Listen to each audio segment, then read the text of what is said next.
Ouais, il est Potox, c'est Ontox, et bienvenue dans cette nouvelle vidéo consacrée à la critique de l'épisode 20 de Deux cerveaux. Et on a eu encore une fois un bon épisode, tu connais la chanson. On a même eu un truc à la fin qui était très intéressant, ça a relancé un petit peu la dynamique, etc. sans pour autant complètement déséquilibrer les équipes, en tout cas j'imagine, hein, on va le savoir seulement la semaine prochaine, mais au moins c'est pas un truc qui impacte de manière négative, de manière déséquilibrée l'un ou l'autre joueur. C'est juste que les règles de base ont un petit peu changé, mais bon, il va toujours avoir, j'imagine le même nombre d'épreuves, enfin ça va toujours rester pareil, hein. C'est pas comme avec The Power, hein. C'est pour ça justement que dans The Power je dis que c'était pas ouf les changements de semaine, parce que à chaque fois c'était toujours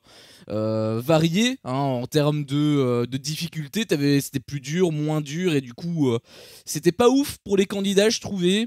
Là pour le coup c'est toujours le même, donc je trouve que c'est quand même plutôt cool. Il y a eu quelques petits trucs qui étaient peut-être un poil relou, hein, on va en discuter bien évidemment, mais ça reste extrêmement léger. Franchement, l'épisode, il se mangeait tranquille. Donc pour reprendre là où on s'était laissé à l'épisode d'hier avec le fameux duel, hein, Nicolo, qui est-ce qu'il va choisir?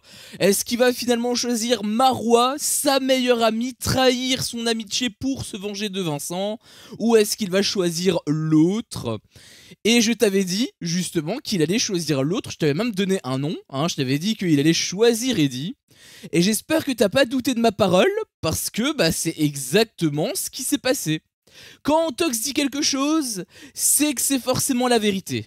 J'espère que tu n'as pas douté, parce que quand Ontox dit un truc, c'est forcément juste et bon. Sauf quand il se trompe ou quand il ment, mais sinon, c'est toujours juste. Donc, on a eu finalement un Eddie qui a accepté son sort, hein, qui finalement a accepté le duel, et du coup il a joué. Donc on a eu un duel qui était assez rapide, c'était quand même intéressant, mais il s'est fait 2-0 le Eddie. Et d'ailleurs je vais y revenir vite fait par rapport à lui, parce que sur la première manche, donc on a eu une question, en gros s'il y avait une personne qui était née en 77, quel âge il aurait? Donc la réponse était 47, alors ça se jouait par rapport au mois. Mais le truc c'est que nous on n'a pas le mois de référence par rapport à leur tournage. Nous on le regarde à l'instant T en janvier, eux forcément c'était peut-être, je sais pas, moi je dis une connerie, mais c'était peut-être en septembre ou un truc comme ça. Alors que là pour le coup c'était août qu'il avait donné, donc pour le coup je pourrais pas trop te dire la bonne réponse quelle était-elle pour eux, parce que je sais pas, par rapport encore une fois, comme je te dis, par rapport au moment du tournage, etc. Mais de notre côté, dans tous les cas, ça restait 47 ans.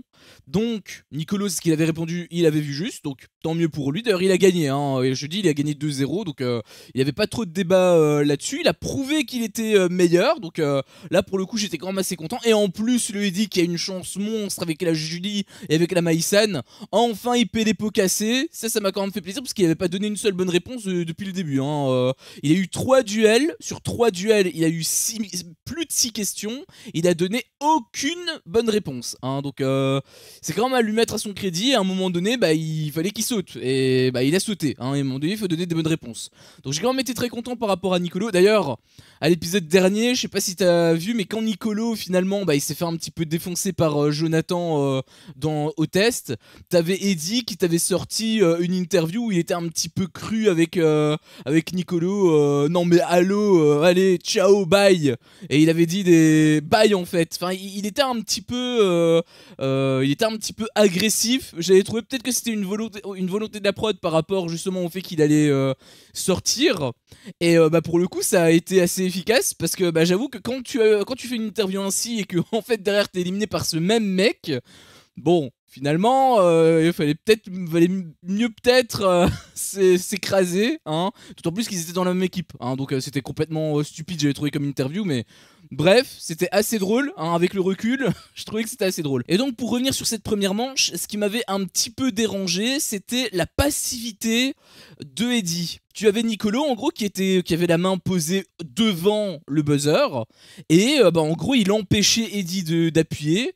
Et je comprenais pas pourquoi Eddie, il était à ce point passif, en fait, parce qu'il voulait appuyer quand il avait Nicolo qui l'en empêchait, il disait, bah tu veux y aller Enfin, les politesses, à un moment donné, il faut foncer, quoi, on s'en bat les couilles des politesses, donc soit t'appuies, et du coup c'est pour toi que la voix, enfin que la doyenne te donne la réponse, puisque c'est toi qui a donné justement cet élément pour appuyer, ou alors c'est tout simplement sur Nicolo, et là tu te serais fait baiser, mais au moins tu tentes quelque chose, ta place est en jeu, et le mec on aurait dit qu'il était en léthargie, quoi, donc ça m'a saoulé. On pourrait dire d'ailleurs, parce que ça s'apparente totalement à ce qui s'est passé dans la saison 3 avec Nicolas Lozina, à un moment donné quand voilà, il se mettait en face pour éviter que les joueurs passaient devant lui, c'est exactement la même chose, hein. Et comme je te l'avais dit, même si c'est pas vraiment cool de la part de Nico, bah il y a aucune règle qui l'en empêchait. Et pareil avec Nicolo,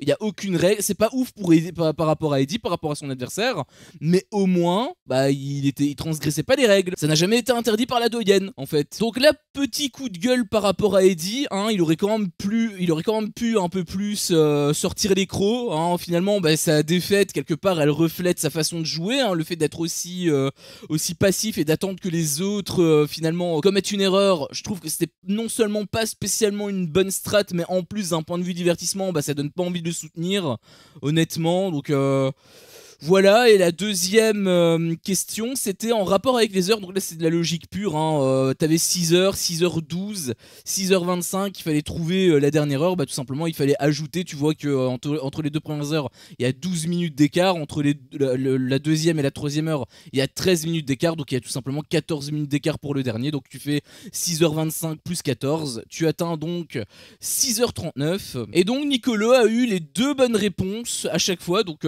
c'était quand même plutôt chouette. Il a galéré hein, quand même pour la première pour la première question.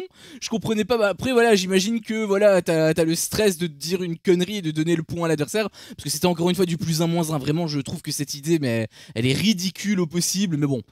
C'est le principe, de toute façon on va l'avoir jusqu'à la fin, forcément ils vont pas changer en cours de route, donc on va l'avoir jusqu'à la fin dans cette saison 1. J'espère qu'il y aura une saison 2, et s'il y en a une, j'espère qu'ils vont changer justement leur façon de faire, parce que quelque part c'est un petit peu dommage je trouve. Mais du coup oui, forcément les joueurs bah ils sont stressés, c'est pour ça que Nicolo avait peur en fait de répondre. Donc bon, au final il y a quand même eu les deux bonnes réponses. Donc finalement Nicolo a gagné. Enfin Eddie est éliminé comme je te l'ai dit.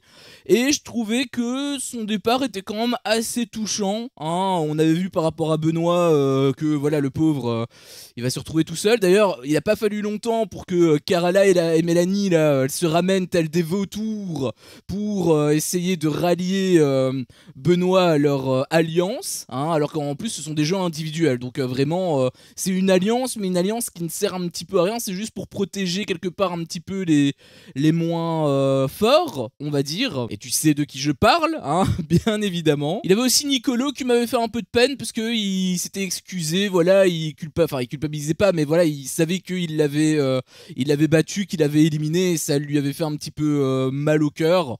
Bon, j'aurais pu peut-être d'autant plus être touché si jamais il l'avait pas empêché de jouer. Peut-être que là, en effet, j'aurais été un peu plus touché, mais bon, je trouve que c'est quand même mignon. Après, bon, c'est le principe, ça reste qu'une aventure. Enfin, tu dois sauver ta peau aussi. Donc, je trouve que justement, ce concept est plus intéressant. Et par contre, le point qui m'a le plus saoulé, c'est qu'on a encore eu un putain de clip, bordel, mais... On n'est pas dans une télé-réalité là. Je sais pas, on est dans High School Musical, comme je te l'ai dit, ou on est sur Énergie, mais à un moment donné, il y en a marre. Enfin, je sais pas si vous kiffez ces passages, hein. Après c'est des petits passages, c'est rien en réalité. Mais l'émission est tellement bien que ça te sort tellement du truc pendant quelques secondes, ou en tout cas 1 minute. Est-ce que c'était nécessaire réellement? Est-ce que c'était nécessaire? Les chanteurs, d'où est-ce qu'ils viennent déjà? Après ils chantent bien, hein, ils sont pas mauvais, loin de là. Mais c'est juste que c'est pas le lieu. Et il y en a eu combien depuis le début? C'est le 5ème je pense, en 20 épisodes. bordel, mais ils vont pouvoir sortir un album d'ici la fin de, de l'émission. C'est une dinguerie quand même. En plus, un album avec chaque fois accompagné d'un clip, parce que là habituellement les albums t'as quelques singles à gauche à droite, t'as quelques clips à gauche et à droite, mais c'est tout. C'est pas 100% clip. Là, ils vont pouvoir avoir que des clips partout, quoi. Sachant qu'en plus, ce sont des images où ils dansent et tout. Enfin, bon, j'étais quand même un peu content de revoir Miley Sans dans Dîner, oui, mais bon, est-ce que ça valait 1 minute d'attente? Je suis pas certain, hein. Donc, bon, c'est relou. Moi, ça me pète vraiment les couilles. Autant le premier, il sortait un petit peu du truc et bon, c'était léger, hein, donc ça allait. Si on avait eu beaucoup moins, je pense que ça aurait pas été spécialement un point négatif, ça aurait pas été spécialement un bon point non plus, mais ça aurait été un point un peu plus neutre, on va dire. Par contre, là, le fait qu'il y en ait autant, à un moment donné, ça devient lourd. Vraiment, ça devient lourd. Donc ensuite, on a eu la confrontation entre Vincent et Nicolo, puisque Vincent, du coup, il a révélé sa stratégie. En tout cas, il a dit à Nicolo que voilà, c'est une stratégie pour protéger Marois. Sur ce coup, il faut quand même l'avouer, sa stratégie était quand même assez bonne, parce que bah, c'est mathématique, en fait. Tu savais que Nicolo n'allait jamais la prendre. S'il y a bien une personne qui allait éviter de prendre Marois, c'était bien lui. Et bah du coup, en soi, sa stratégie, même si peut-être ça te fait chier par rapport à Nicolo, et moi le premier, d'ailleurs, il a montré un visage, le Kejo, que j'ai pas du tout apprécié, où il disait je t'ai bien utilisé avec un petit sourire narco, etc. Enfin, j'ai pas trop kiffé ce visage-là, je sais pas si c'est le visage qu'il montre habituellement ou non, parce qu'il a l'air d'être quand même un peu imbu de sa personne, vu la manière dont je le perçois en tout cas en émission. Peut-être que c'est pas le cas dans la vraie vie, parce que t'avais les autres candidats qui disaient arrête de faire ça, tu étais pas comme ça, etc. etc. Donc peut-être que c'est juste une image comme ça qu'il renvoie et qu'il est pas du tout comme ça. Mais j'avoue que j'ai beaucoup de mal avec lui, hein, ça c'est clair. Par contre, il faut quand même bien lui reconnaître, sa stratégie, elle était quand même plutôt bonne et elle a même payé. Alors, c'est pas forcément parce que ça paye que c'est forcément une bonne stratégie. Hein. Maïsen, elle avait fait des bonnes stratégies et pourtant, ça a pas payé. Hein. Elle s'est complètement faite enfler. Donc, il n'y a pas vraiment de lien entre les deux. Mais en l'occurrence, il faut quand même lui reconnaître, sa stratégie était quand même bonne. Après, bien sûr, pour Nicolo, bah forcément ça l'était pas, hein, puisque c'était lui qui était en danger, donc c'est logique qu'il soit pas content du tout. Il y a même eu un petit clash entre les deux, c'est là où il avait sorti justement sa fameuse phrase « Je t'ai bien utilisé juste pour le narguer ». Voilà, j'ai pas trop apprécié la façon de parler de Vincent, mais après c'est vrai que Nicolo, bon, il a un petit peu surréagi, mais en même temps c'est logique de son point de vue. Encore une fois, il a été mis en danger, enfin je veux bien le comprendre. Par contre, il s'est un peu victimisé à un moment donné, il disait bah je vais aller tout le temps, enfin il faisait un petit peu sa drama queen quoi, donc ça j'avoue que c'était pas forcément fou, hein, de la part de Nicolo, où il disait que voilà, bah dans ce cas-là, mettez-moi tout le temps, parce que bon, c'est déjà la deuxième fois. En plus, il disait que parce qu'il avait été une fois, il aurait pu ne pas l'être. Bon, cet argument, je trouve qu'il est un petit peu pété. Hein. Tu peux faire 15 fois les duels. Hein. Ça n'empêchera pas. Ce n'est pas une raison suffisante pour éviter de te choisir. Je trouve que ça, c'est un peu un argument qui tient pas trop la route. D'autant plus que le dernier duel qu'il avait fait, c'est à cause de lui-même. Parce qu'il n'avait pas réussi. C'était pas un vote que les autres avaient choisi. C'était lui qui avait été moins bon sur le truc des tests avec les binômes. Et bah, ils n'ont pas réussi tout simplement à terminer dans le temps imparti. En tout cas, il n'a pas réussi à terminer dans les premiers. Donc, en soi, c'est sa faute s'il a été dans le premier duel. Donc, je trouvais que c'était pas spécialement ultra opportun, hein, ce qu'il avait dit. Sa défense, elle était un petit peu bancale. Et ce qui s'est passé par la suite, ça a pas arrangé ses affaires parce que, bah, justement, il était vraiment pas trop content. Il était un petit peu énervé. Du coup, il essayait de se calmer. Et t'as à côté Vivian et Solène qui vivent leur best life. T'as Vivian qui, voilà, il a envie de le prendre. Il a embrassé Solène, hein, alors que son pote, il a failli se barrer, qu'il était en embrouille avec. Il était en embrouille avec probablement son pire ennemi et son meilleur ami, bah il a envie de pécho sa meuf. Alors je t'ai déjà expliqué mon point de vue par rapport au délire de meuf, etc., etc. Bon voilà, c'est un petit peu compliqué quand t'as ce genre de situation, mais c'était peut-être pas le moment, hein, je sais pas, mais il y avait peut-être un moment un peu plus juste, je pense quand même. En tout cas, celui-là c'était probablement le pire. je crois.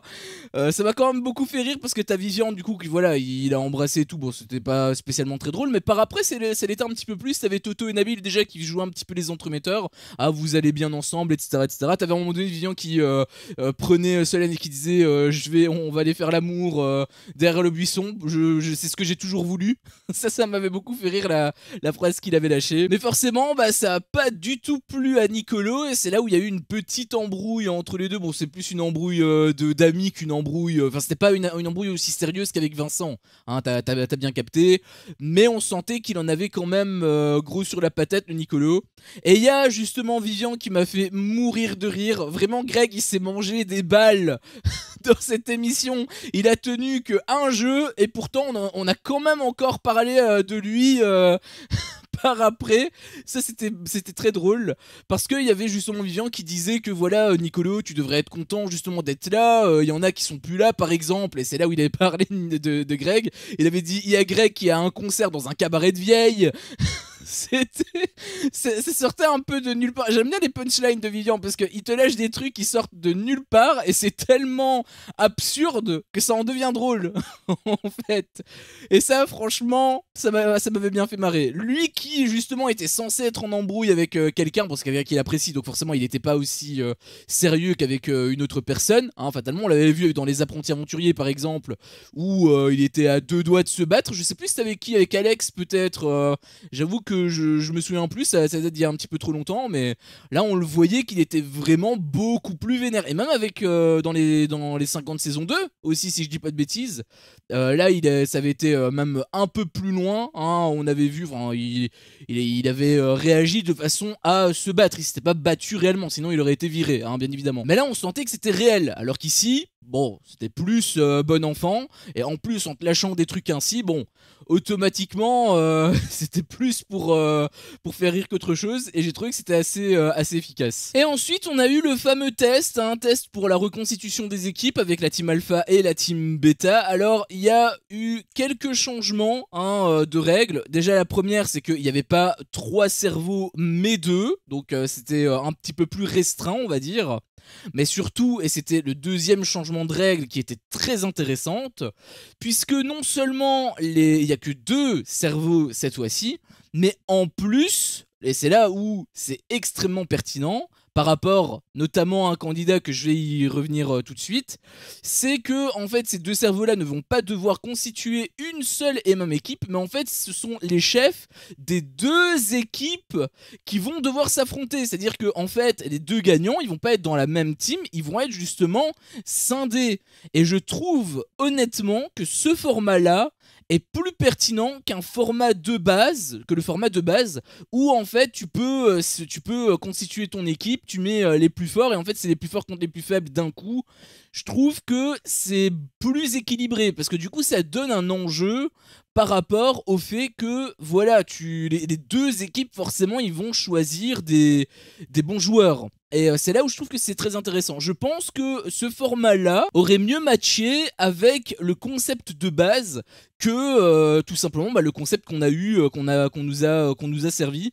Je trouve que c'est plus équitable déjà dans un premier temps et ça augmente également l'intérêt que nous on a puisque il y aura pas vraiment de... Bon, il peut toujours avoir des sabotages, mais en tout cas toute la phase où voilà ils sont en train de discuter pour savoir qui mettre dans leur équipe etc., et toute la phase où ils distribuent les badges, au moins là ça aurait apporté une nouvelle dynamique, ça aurait été justement plus intéressant et je trouvais que c'était vachement sympa. En fait c'est dommage que ce soit une règle exceptionnelle, mais je trouve que c'était quand même assez intéressant le concept. Et par contre la finalité elle va potentiellement piquer parce que bon, le fait que tu aies tout ça, oui c'est vrai, c'est cool etc, mais il y a un enjeu supplémentaire, c'est que non seulement bon le gagnant il gagne 4000 € dans sa cagnotte, bon ça c'est quand même bien de le préciser, le seul problème c'est que on ne sait pas du tout qui sont les associations, donc bon c'est très opaque cette affaire.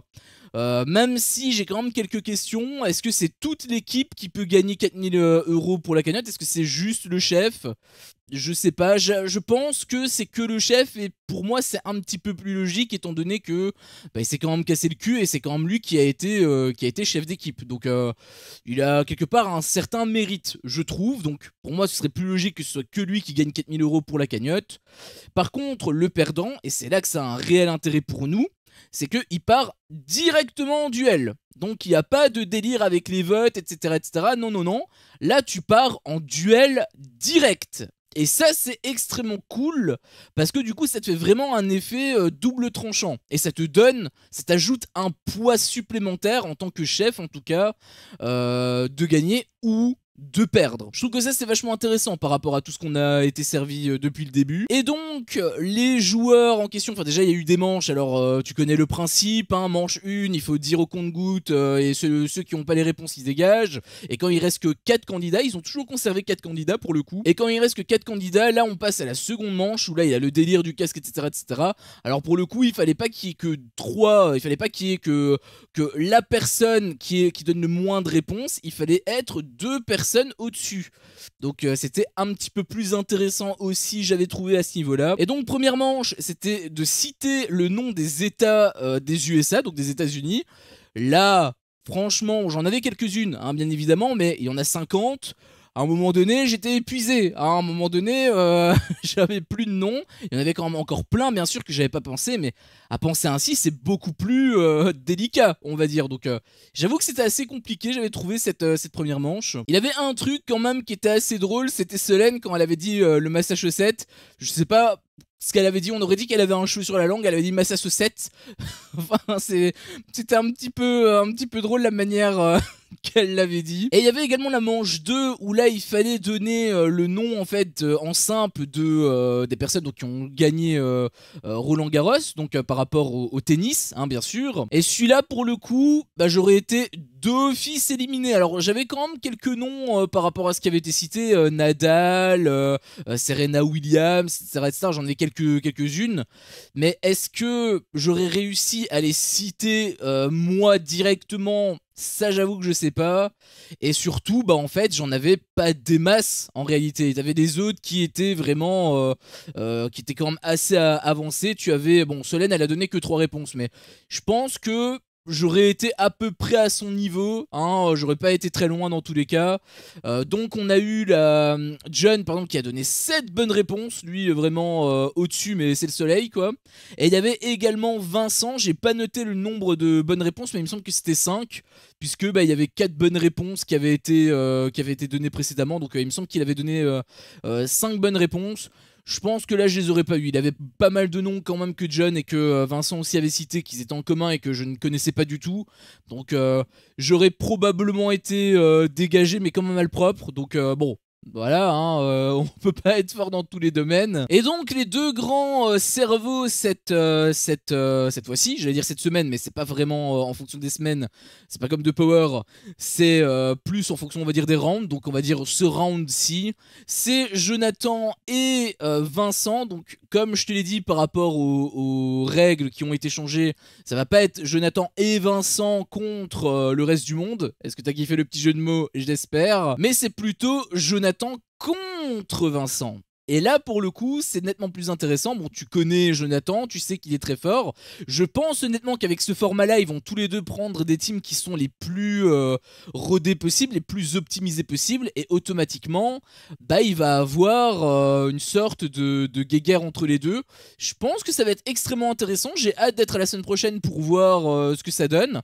Mais je pense vraiment qu'on va avoir un format qui est beaucoup plus percutant que ce qu'on a eu habituellement. Donc je suis vraiment curieux de voir ça, mais je pense que ça peut vraiment ajouter une nouvelle dynamique. Et surtout, c'est là où je voulais en venir, c'est que le Vincent, il m'a un petit peu saoulé. J'avoue que quand il a nargué Nicolo et tout, j'ai pas été très content, hein, je vais pas te le cacher. Je trouve qu'il est très imbu de sa personne, je trouve qu'il fait un petit peu trop le malin également. Et donc s'il peut être en duel, quelque part ça arrangera un peu mes affaires. Bon, s'il peut sortir, ce serait même encore mieux. Mais ça me ferait quand même quelque part un peu chier, parce que s'il sort, il faut quand même le dire. On peut ne pas l'aimer, bien sûr, on peut ne pas l'aimer, mais on ne peut pas dire qu'il est nul. Il a quand même donné beaucoup de bonnes réponses depuis le début. C'est en tout cas l'un des plus forts probablement de l'émission. Ça c'est indéniable, qu'on l'aime ou qu'on l'aime pas, hein, je suis pas spécialement un grand fan et pourtant je peux quand même reconnaître ses qualités. Il faut à un moment donné être honnête et bon, il faut quand même le dire, je pense pas qu'il va choisir une personne forte par rapport si jamais il part en duel. Mais même Jonathan encore il peut choisir une autre personne, hein, étant donné qu'il est trop gentil, hein, comme on dit, trop bon trop con, donc il pourrait se faire berner. D'ailleurs, il a eu un truc, parce que c'est vrai que je l'ai pas précisé, mais quand il a été lui-même en duel et que Nabil a pris la place de la personne qu'il avait désignée, je l'ai pas dit, il me semble que j'ai noté quand même en texte, mais je préfère le dire à l'oral. J'espère, là c'était exceptionnel, c'est la première fois que ça arrivait, mais j'espère que ça va être la seule fois.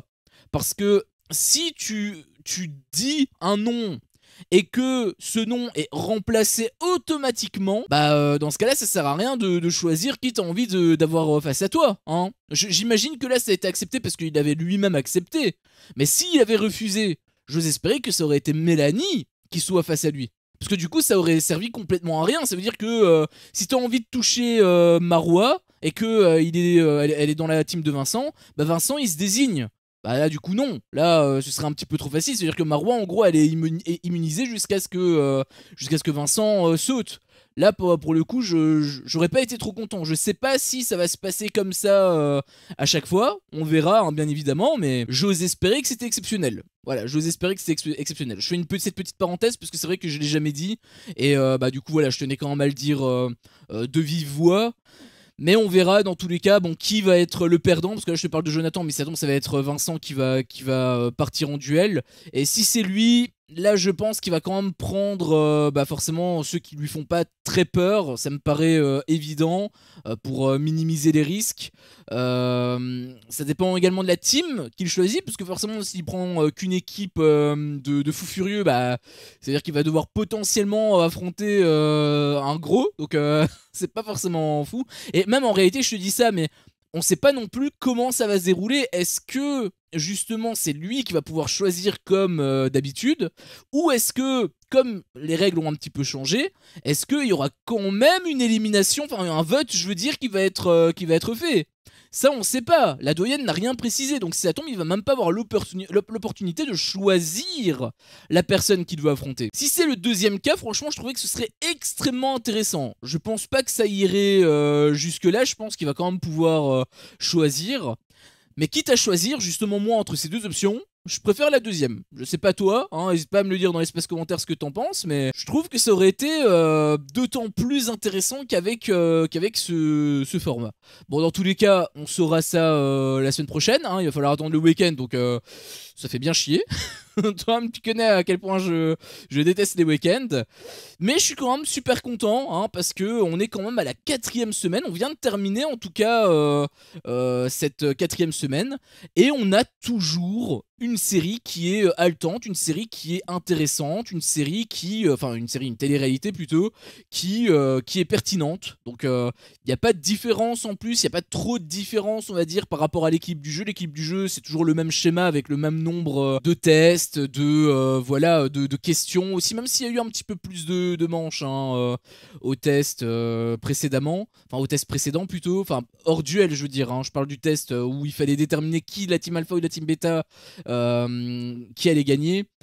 Du coup, voilà, c'est pas spécialement plus mal, mais dans tous les cas, c'est pas forcément différent. Du moment qu'il n'y a pas d'autres tests ou d'autres indices, parce que c'était le gros problème que j'avais relevé dans The Power, pour moi ça me va. Donc, pour l'instant, franchement, c'est un quasi sans faute, et par rapport aux autres émissions dont on a été habitué, il est clairement dans le haut du panier, et je pense même que c'est la meilleure émission en tout cas de 2024. Alors on déborde un petit peu sur 2025, mais je trouve que c'est quand même une très bonne surprise hein, par rapport à ce début de saison, ce début d'émission plutôt par rapport à 2024.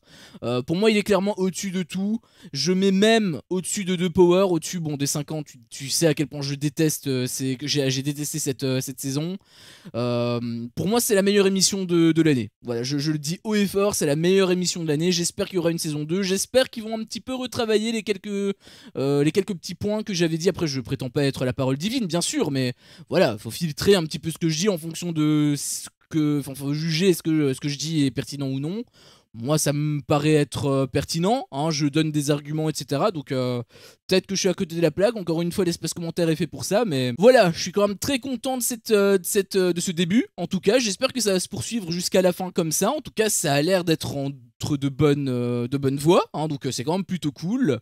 Et bah, on va voir la semaine prochaine ce que ça nous réserve. Donc, j'ai hâte, ouais. Enfin bref, sur ce, c'était mon avis sur cet épisode. Si mon contenu te plaît, fais-le moi savoir en me laissant un énorme pouce bleu. À chaque fois que je vois ça, je vois que mon contenu plaît. Et donc moi, ça me motive à continuer. Si t'es pas encore un peu tox, qu'est-ce que tu attends pour me défoncer ce gros bouton rouge? N'hésite pas à activer la cloche pour ne rien louper. Et je te dis à la prochaine pour une prochaine vidéo. Ciao.